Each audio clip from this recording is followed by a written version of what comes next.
Welcome into another edition of Second Look here on AL.com from McConnell Automotive on Dolphin Street in Mobile. I'm Mark Heim, this distinguished gentleman, Creg Stephenson. A number of huge SEC storylines this week, but none bigger than Steve Spurrier stepping down as the coach at South Carolina. Yeah, and if you're thinking about a Mount Rushmore of SEC coaches, he's got to be on there along with Bear Bryant, Nick Saban.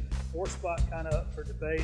You know, Vince Dooley, John Vaught, Bob Nealon, some of the names you could mention, maybe somebody yet to be determined. But Spurrier, no doubt, is one of the three greatest coaches in the history of the SEC.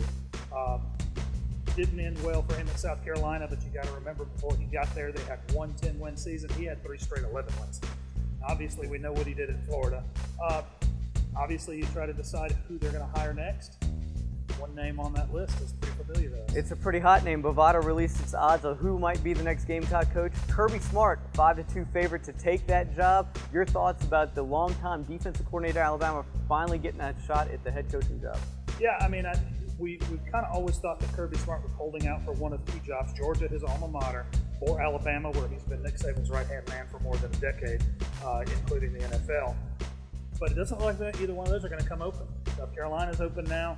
That's a program that doesn't have an obvious heir apparent. Steve Spurrier is not a coach that has an obvious protege. So I can see Kirby Smart being highly considered for that job, and if offered that job, probably would take.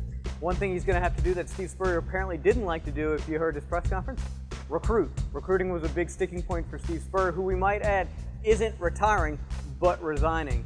Your thoughts on Steve Spurrier getting back into football in some form or fashion? Yeah, that was very interesting. I don't see him going and becoming a high school coach. Probably not going to go to the NFL. So what does that leave? Maybe just a backup assistant quarterback coach at the college level. A special consultant to the supervisor. I like that kind of thing. So that's a possibility.